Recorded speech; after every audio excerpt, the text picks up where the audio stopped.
Sir, जब तक लोग जुड़ते हैं हम स्टार्ट करते हैं। हाँ। नमस्कार। जैसा कि आप सभी जानते हैं, आज का जो विषय है वो विषय है suicide is not the solution, is not the only solution. आत्महत्या जो है वो किसी भी चीज का एकमात्र सॉल्यूशन या एकमात्र समाधान नहीं हो सकता और ना है। इस पर हम बात करेंगे राजस्थान ही नहीं बल्कि भारत के जाने माने प्रतिष्ठित समाजशास्त्री प्रोफेसर राजीव गुप्ता जी से, जो कि राजस्थान विश्वविद्यालय से सेवानिवृत्त हुए हैं। आप सभी जानते हैं कि सर का जो योगदान है वो समाजशास्त्र में अनोखा है। अनोखा इसलिए है क्योंकि ऐसा कोई क्षेत्र नहीं है जिसको प्रोफेसर राजीव गुप्ता ने टच नहीं किया हो। बहुत बहुत ज्यादा टाइम नहीं लेते हुए, क्योंकि हमारे पास टाइम लिमिट है और हम चाहते हैं कि आज हम राजीव गुप्ता जी को सुने। जो नहीं जानते उनको ये पता होना चाहिए कि पिछले 12 दिसंबर को, यानी अभी कुछ दिन पहले, कोटा के एलन इंस्टीट्यूट में, जो कि जाना जाता है मेडिकल और आईआईटी की कोचिंग के लिए, उसमें तीन छात्रों ने आत्महत्या की, जो कि 16 से 18 वर्ष के बीच में थे। और ये बताया जा रहा है उसमें से 2 बिहार के थे, एक उत्तराखंड का था, और कोटा के बाहर भरतपुर में भी एक स्टूडेंट ने सुसाइड की। यानी कुल मिलाकर एक दिन में 4 आत्महत्या हुई। ये जो सुसाइड है, ये जनरली जो जब इंक्वायरी की जाती है या माता पिता से बात की जाती है तो एक सामान्य सा आंसर निकल कर आता है कि तनाव के कारण या पढ़ाई के दबाव के कारण या फेल्योर होने के कारण या इनसिक्योरिटी के कारण, बहुत सारे ट्रायंगल है जिसके कारण जो है आत्महत्या बच्चे करते हैं। सर, मैं ज्यादा समय ना लेते हुए आपसे पूछना चाहूंगी, क्योंकि बहुत ही इम्पोर्टेंट इशू है आज के दौर में और हमारी युवा पीढ़ी को इस पे बहुत चर्चा भी करनी चाहिए और युवा पीढ़ी से हमको बात करनी चाहिए कि आखिर इतनी छोटी सी जिंदगी में कोई कैसे अपनी जिंदगी को समाप्त करने का डिसीजन ले सकता है। ओवर टू यू सर, क्योंकि हमें आपको सुनना है और मैं कोशिश करूंगी कि जो भी लोग जुड़े हैं उनसे मैं भी सवाल करूंगी और वो भी इससे सवाल कर सकते हैं प्रोफेसर राजीव गुप्ता जी से। Over to you sir. बहुत बहुत बहुत धन्यवाद ज्योति। बहुत अच्छा लगा मेरे को कि आपने एक इतने महत्वपूर्ण मुद्दे के ऊपर ये YouTube पर बातचीत को आयोजित किया है।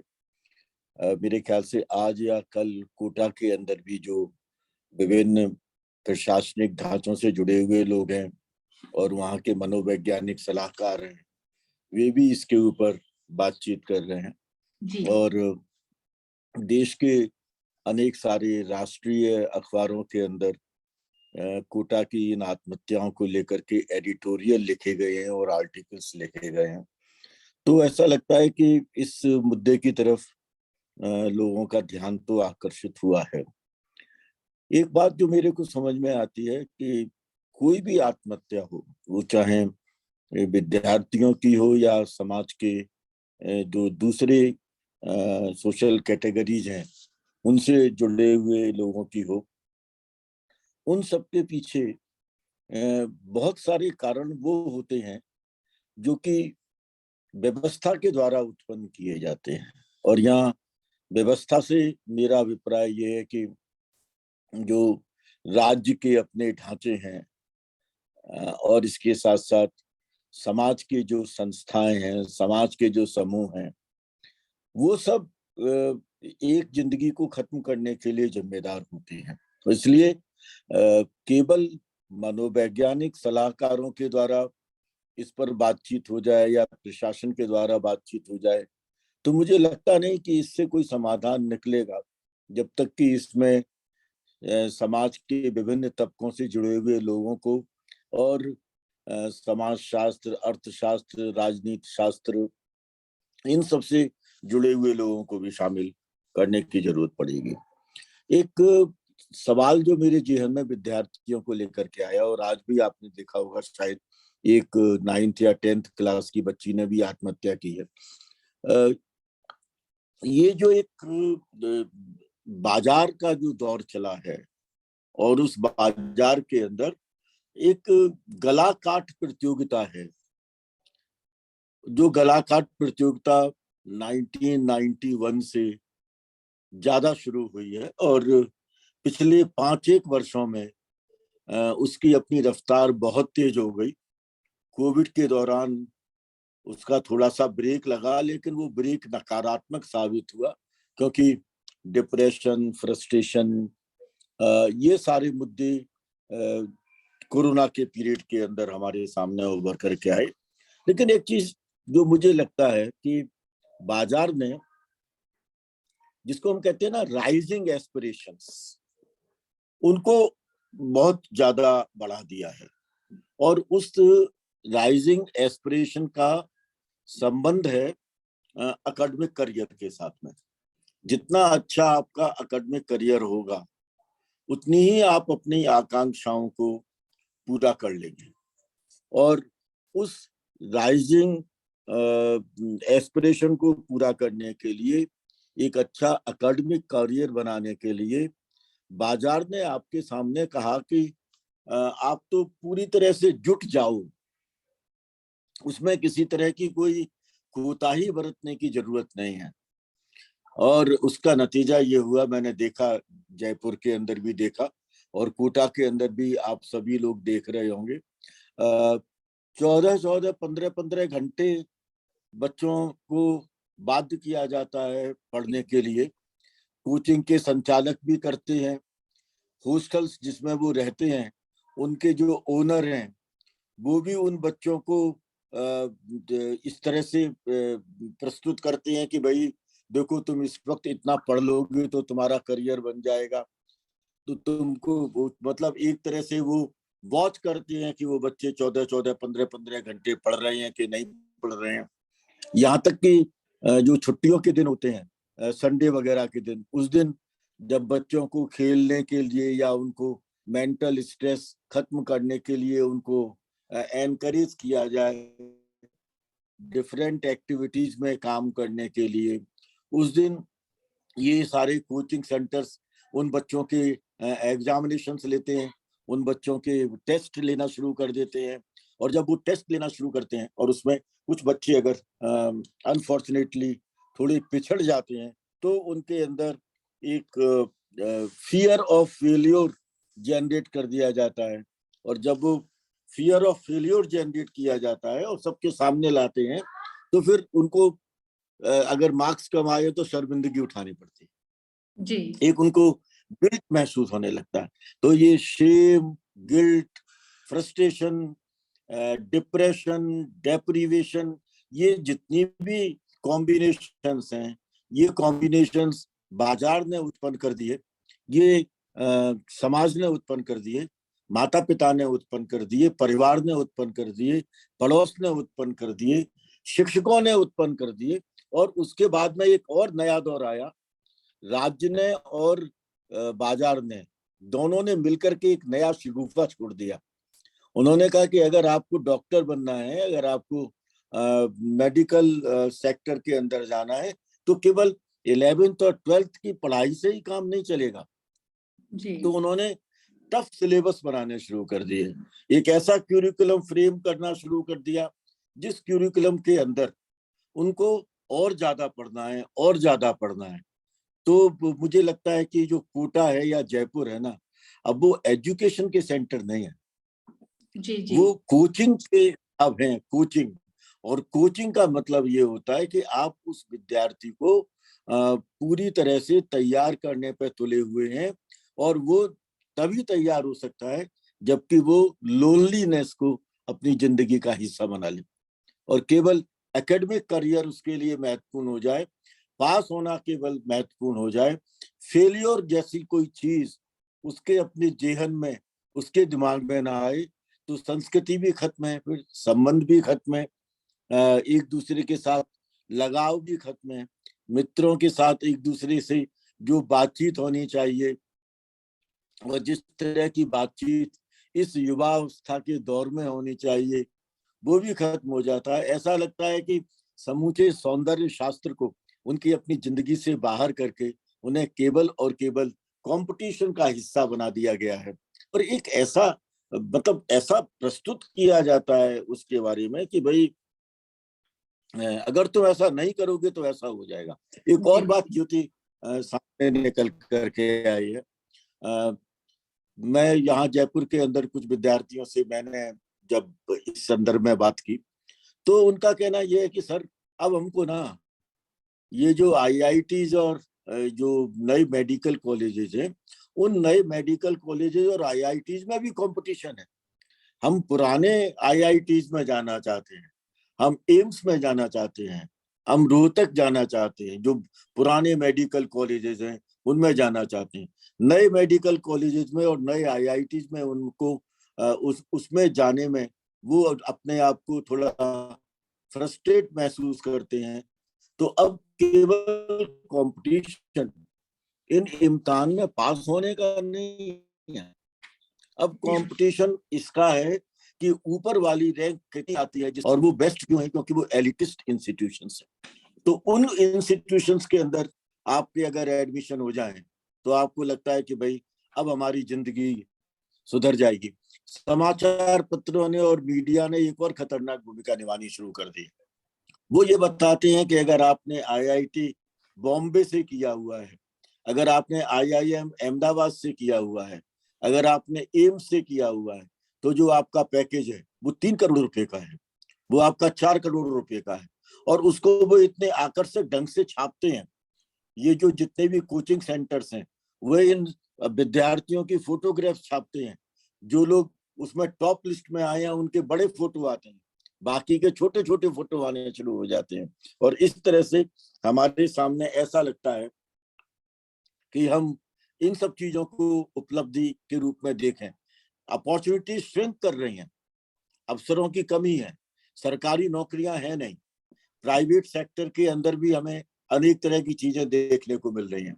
एक ऐसे दौर में जहां अनसर्टेनिटी हो, जहां इनसिक्योरिटी हो, जहां वायलेंस हो, जहां एग्रेशन हो, जहां एक दूसरे समूहों के साथ में संघर्ष करने के लिए बहुत सारे कारणों को उत्पन्न कर दिया गया हो, एक और ऐसे दौर में अगर विद्यार्थी को अपने जीवन के लिए कोई दिशा देखने को नहीं मिलती है, इतनी पढ़ाई होने के बावजूद अगर उसे फ्रस्ट्रेशन, गिल्ट और एक बड़ी फर्टाइल भूमि तैयार कर दिया है इन विद्यार्थियों के लिए सुसाइड करने की।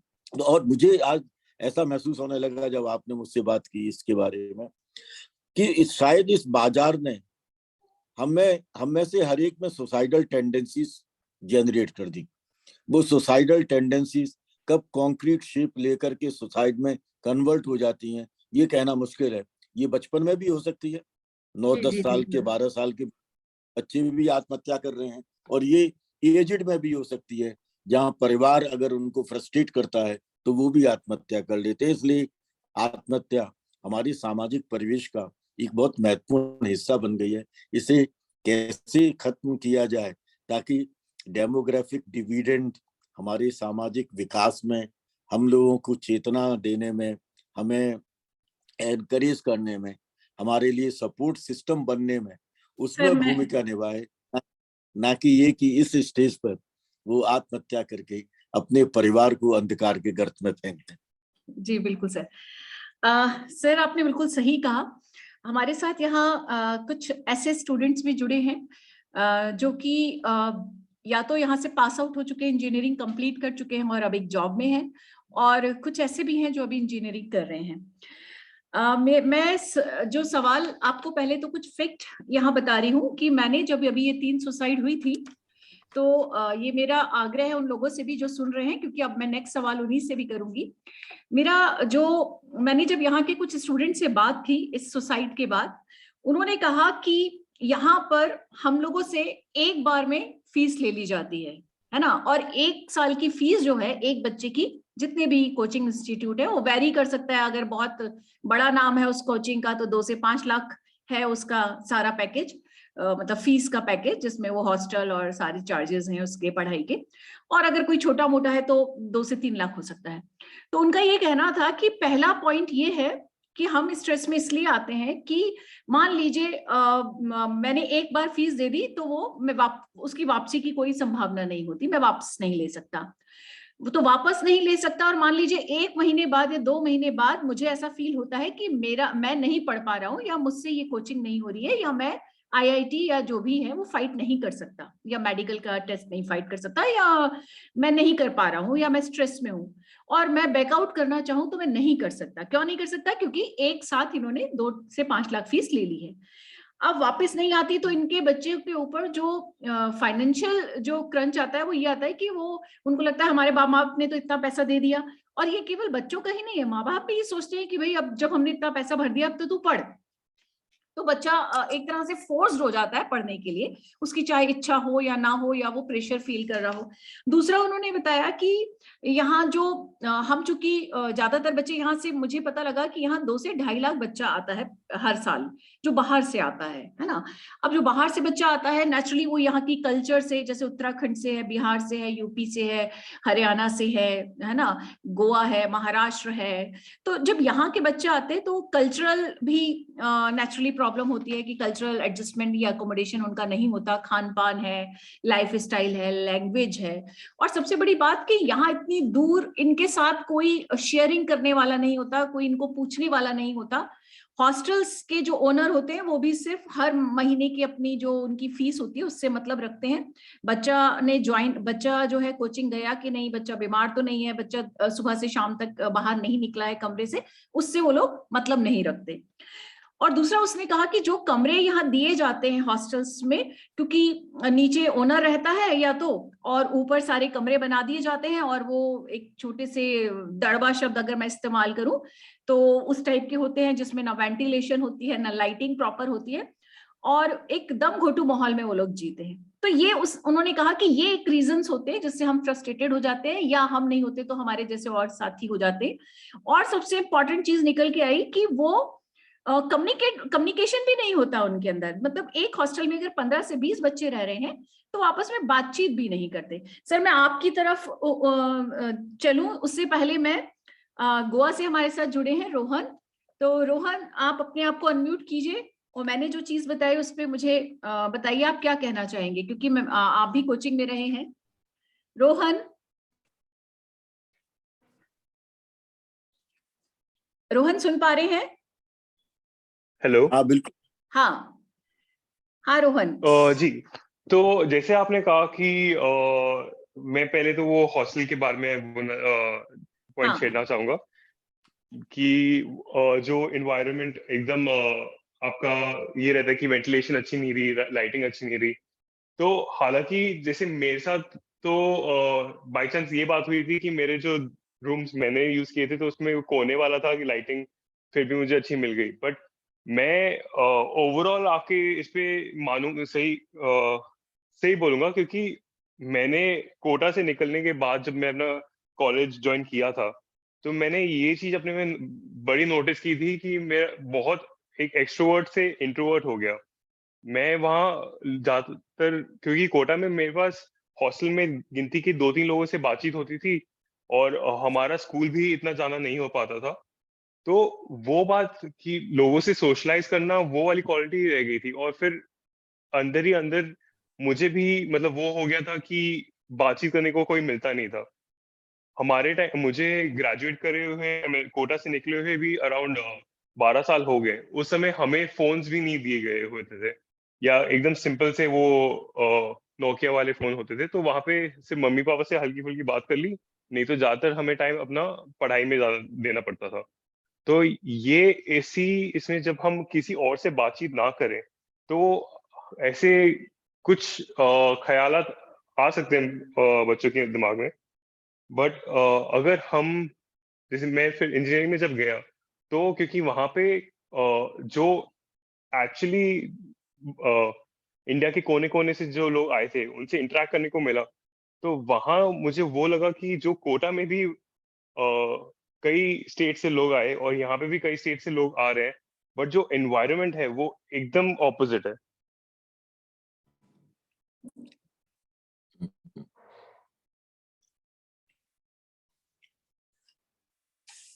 एक सेकेंड मुझे।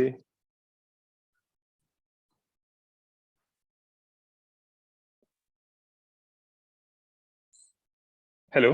हाँ हेलो। हाँ जी, हाँ, हाँ तो मुझे ये बात बहुत कड़की कि ऐसा मैंने निकाल दिया, मेरी मॉम बीच में आई, मुझे वो सपोर्ट मिला, बट जब ये प्रेशर का टाइम आता है तब कई बार कई लोगों के पेरेंट्स वहां पे उनके साथ नहीं हो सकते, और ये इस टाइम पे लोग गलत काम तो मतलब ये गलत एक्शन ले सकते हैं सुसाइड का, जो हुआ है जैसे आज मतलब अभी भी हम देख रहे हैं। और अभी 10-12 साल में हम मतलब मुझे कोटा से निकले इतना टाइम हो गया है, बट जहां तक मैंने लोगों से सुना है ये चीज अभी भी मुझे लग रहा है कि प्रेवलेंट है, कि वहां पे अब जैसे आपने कहा कि बच्चे अपने हॉस्टल में ही लोगों से बातचीत नहीं कर पाते, और अगर आपस में ही बैठकर सिर्फ किताबों में पढ़े रहे तो इट्स वेरी अनलाइकली कि वो आगे प्रेशर और मतलब बात नहीं कर रहे तो वो प्रेशर भी कहीं डिफ्यूज नहीं हो पा रहा, वही अपने दिमाग में और घुटन होती रह रही होंगी उनकी। रोहन। हाँ सर, अब आप रोहन को सुनने के बाद आप क्या कहना चाहेंगे? नहीं, बात तो रोहन ने ठीक की है, क्योंकि मैंने एक संकेत दिया कि भाई लोनलीनेस को वहां पर सक्सेस का एक कारण बना करके प्रस्तुत किया जा रहा है। जी आप अगर मित्रों के साथ इंटरेक्शन करते हैं तो आप टाइम वेस्ट कर रहे हैं। ऐसा एक माहौल, ऐसे ही एक चेतना विद्यार्थी के दिमाग में कोचिंग सेंटर्स के लोग भी डाल देते हैं, और फिर वो जो जहाँ हॉस्टल्स में रह रहे हैं उनके ओनर भी कहते हैं कि अरे यार तू इनसे बात करता रहता है, बात करेगा या पढ़ेगा, पढ़ेगा नहीं, ज्यादा डिवोट नहीं करेगा तो तेरे साथ ही हो सकता है। जी लेकिन जी एक चीज और भी जो रोहन को शायद रोहन ने उसकी तरफ संकेत भर किया, रोहन, टीचर और स्टूडेंट के बीच का रिलेशन एक बहुत बुनियादी किस्म का रिलेशन होता है। टीचर अगर वहां पर अपने विद्यार्थियों के साथ में इंटरेक्शन का वो तरीका अपनाए कि वह उनको न केवल पढ़ा रहा है बल्कि उनके जो इमोशनल इम्बेलेंस की जो स्थिति है और दूसरे किस्म की जो प्रॉब्लम्स हैं, उन प्रॉब्लम्स को भी अगर वह हैंडल कर रहा है और उसके साथ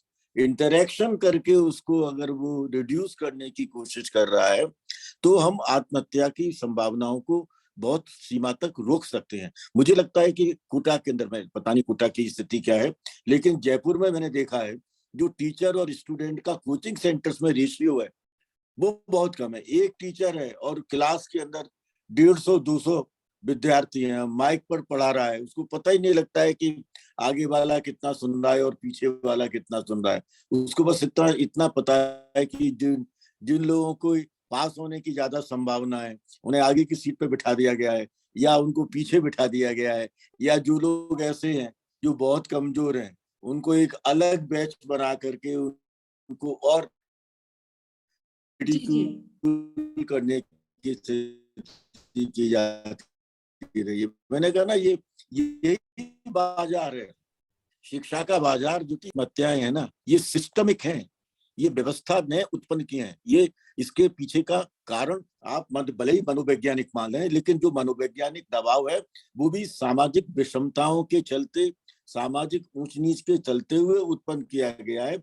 और इसलिए मुझे लग रहा है कि एक किस्म सर। का सिंबॉलिक वायलेंस जी जी इन सर। कोचिंग सेंटर्स के अंदर उत्पन्न कर दिया गया, उसे खत्म करने की जरूरत है।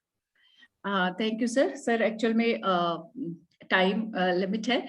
मैं हमारे साथ नोएडा से जुड़ी हैं काजोल कथुरिया, जो कि टीचिंग प्रोफेशन में है, और वो जो कि आईआईटी स्टूडेंट्स को ही और इंजीनियरिंग बैकग्राउंड के बच्चों को, इंजीनियरिंग बच्चों को पढ़ा रही है। तो मैं चाहती हूँ कि काजोल भी अपने विचारों को शेयर करें हमारे साथ। काजोल, आप कैसा फील करती हैं? क्या आपके स्टूडेंट्स भी इस तरह के स्ट्रेस को शेयर करते हैं और बियर करते हैं? काजोल, आप सुन पा रही हैं?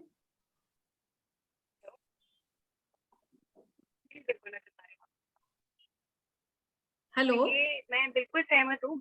हेलो। हाँ जी, सुन पा रहे हैं सर, सुन पा रहे हैं काजोल, आपको बोलिए। हाँ जी, मैं बिल्कुल सुन पा रही हूँ। मैं सर की बात से बिल्कुल सहमत हूँ। स्टूडेंट और टीचर का रिलेशनशिप आज के टाइम पे रहा ही नहीं है, क्योंकि मैं खुद एक ऐसी इंस्टीट्यूशन से जुड़ी हूँ जहाँ पर टीचर्स हैं, स्टूडेंट्स हैं। 4 साल तक हम एक बैच से जुड़े रहते हैं। हर साल एक नया बैच आता है और बहुत बच्चों के अंदर बहुत सारी क्वेश्चंस होते हैं, क्योंकि अब वो इंजीनियरिंग करके आ चुके हैं, मतलब वो 12th अपना क्लियर करके आ चुके हैं, एक एंट्रेंस एग्जाम देकर आ चुके हैं। जिस कॉलेज में मैं हूँ वो एक रेप्यूटेड कॉलेज है। वहाँ पर मैं एज्यूम करती हूँ कि बच्चे जो होते हैं ऑलरेडी 12th में अच्छे ग्रेड्स लेकर आए होते हैं, एक अच्छा परसेंटेज लेकर आते हैं, यहाँ एडमिशन लेते हैं।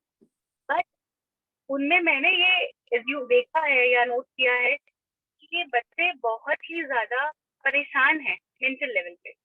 ओके उन्हें यही प्रोग्रामिंग की गई है, प्रोग्रामिंग ये की गई है कि you have to get a good package, एक गुड सैलरी के लिए भागे। उस गुड सैलरी के लिए वो क्या क्या खो रहे हैं। कॉलेज लेवल पर एक होता है, जैसे मैंने अपना कॉलेज लेवल किया है आज से लगा लीजिए 7 years ago, 6 years ago। तो उस टाइम पे हमारे टाइम पे ये होता था कि ड्रामाज हो रहे हैं, कल्चरल एक्टिविटीज हो रही है, we were involve in that. आज के टाइम पे पता भी नहीं है कि उसको ऑर्गेनाइज कैसे करना है, क्या ड्रामा है, क्या कल्चरल एक्टिविटीज हो रही है, नॉट नो। उनको सिर्फ इतना पता है कि उनके गुड पैकेज के लिए भागना है, या टीचर्स के लिए अगर उनके पास कुछ है भी तो बहुत कम, 1 या 2 बच्चे होते हैं हजारों बच्चों में से जो टीचर को अप्रोच करते हैं, वो अपनी एक्चुअली जो वो फील करते हैं related to subject, related to their own family issues, वो काउंसिल होते हैं टीचर्स के पास। अब ऐसा बहुत कम टाइम रहेगा और इसके लिए मैम कहीं ना कहीं हम लोग भी जिम्मेदार हैं as a being a teacher also, कि शायद वो लिबर्टी दी ही नहीं है स्टूडेंट्स को कि आप ये कर सकते हैं। Same goes with coaching centre as well. यहाँ पर भी ये होता है कि संख्या होती है हजारों की, एक क्लास में 1000 बच्चा बैठता है, 500 बच्चा बैठता है, कि एक और पढ़ाने वाला कौन है? सिर्फ एक। वो एक पढ़ाने वाला किस किस नजर रखता है? सिर्फ उन लोगों के जो आगे बैठे हैं या 5 रोज में बैठे हैं, फर्स्ट 5 रोज में बैठे हैं। 500 बच्चे की मैं बात करूँ जो कि मिनिमम है, तो वो 499 में जो बैठा हुआ है या लास्ट सेकंड रो में जो बैठा हुआ है, वो तो पहुंच ही नहीं सकता कभी टीचर से। बिल्कुल। और जब वो पहुंच ही नहीं सकता टीचर पे, तो मुझे नहीं लगता है वो हमेशा एक डिप्रेशन में ही रहेगा, क्योंकि वो शायद मैम बात भी नहीं पहुंचती है। मैंने खुद भी कोचिंग किया है, मैं भी स्टूडेंट रही हूँ ऑब्वियसली। तो कई बार ऐसा होता है कि हम लेट हो गए। आप बिलीव नहीं करोगे, जब हम लोगों की क्लास होती थी तो हम लोग ना लाइन में लगते थे। अगर मेरी 8:30 की मॉर्निंग की क्लास है तो यू वोंट बिलीव, मैं 5 o'clock उठती थी, 6:30 पर रश रहता था मुझे कि मैं जाऊँ फटाफट लाइन में लगूँ। और वो लाइन में इसलिए लगूँ कि मुझे जाके फर्स्ट या सेकंड सीट मुझे मिल जाए, ताकि मैं मैम को सर को जो क्लास लेंगे उनको मैं ढंग से सुन सकूँ। अब सोचिए, मैं ये कब की बात कर रही हूँ, आज से 8 साल पहले की बात कर रही हूँ, 10 साल नहीं, 8 साल 10 साल पहले की बात कर रही हूँ। तो उस टाइम ये होता था। अब तो मैम कॉम्पिटिशन और, तो आप सोच सकते हैं कि जब बच्चा पहुंच ही नहीं सकता है टीचर पे, तो क्या करते हैं। True true. Thank you Kajol. Sir actual में मैंने जूम से ऑन किया है और इसकी एक लिमिट है अभी, और अभी ये मुझे टाइम शो कर रहा है कि बंद होने वाला है। तो मैं दोबारा आप लोगों को जोड़ूंगी क्योंकि ये बहुत इंपॉर्टेंट मुद्दा है। तो हम जल्दी ही संडे को वापस मिलते हैं, जुड़ते हैं। आप सभी कोटा को के लोगों की कोटा के लोगों की ज्यादा जिम्मेदारी है, क्योंकि कोटा नहीं बिल्कुल सर, हम सब अपनी जिम्मेदारी को तय करेंगे। हम दोबारा एक बार फिर मिलेंगे और बहुत जल्दी ही इस विषय पे लौटेंगे और इस बार ज्यादा समय लेके आएंगे। थैंक यू सो मच सभी को, काजोल, रोहन, विशेष रूप से राजीव सर और वो सभी लोग जो जुड़े हैं इससे। आकांक्षा है, मोहम्मद साकिब खान है और लोगों के नाम मुझे नहीं शो हो रहे, बट थैंक यू। आशा करती हूँ कि नेक्स्ट टाइम जब हम जुड़ेंगे जल्दी ही तो ज्यादा तादाद में जुड़ेंगे और मैं सबसे विचारों को साझा कर पाऊंगी। Thank you so much sir. Thank you Jyoti, thank you.